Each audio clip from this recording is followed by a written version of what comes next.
إن الحمد لله نحمده ونستعينه ونستغفره ونستهديه ونعوذ بالله من شرور أنفسنا ومن سيئات أعمالنا. من يهده الله فهو المهتد ومن يضلل فلن تجد له وليا مرشدا. وأشهد أن لا إله إلا الله وحده لا شريك له وأن محمدا عبده ورسوله صلوات الله وسلامه عليه. يا أيها الذين آمنوا اتقوا الله حق تقاته ولا تموتن إلا وأنتم مسلمون. My dear brothers and sisters, I hope you are doing well physically and mentally through this second or third week of lockdown. I have honestly lost count. I hope you are not looking at it from an entirely negative perspective, as we can definitely go out of it with a lot of goods.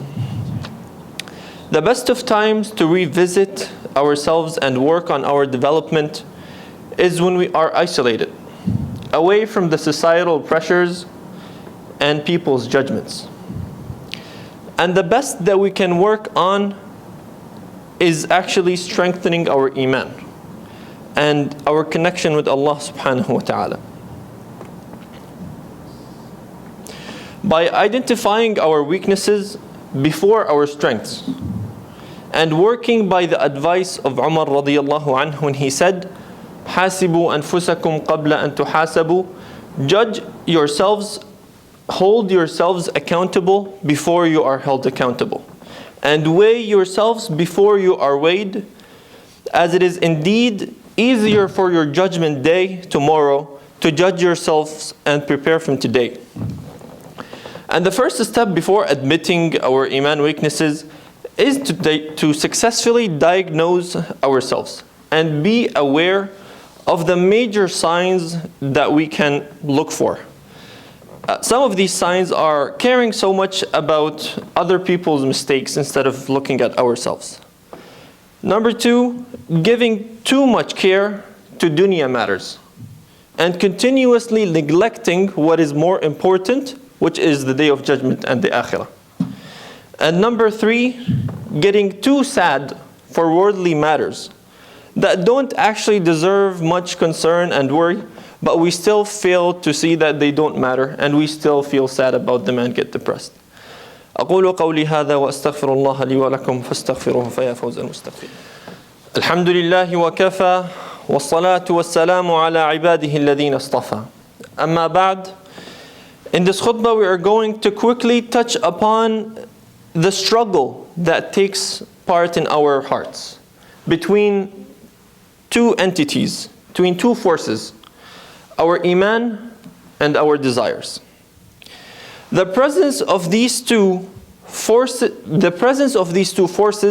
explains why we fail to obey Allah's orders, although we are well informed and knowledgeable of Him.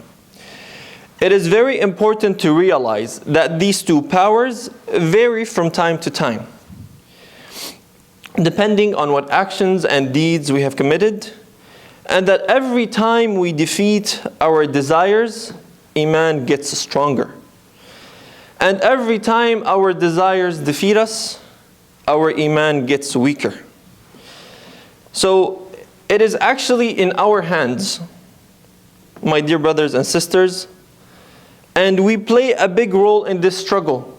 We decide which side we want to strengthen based on our actions.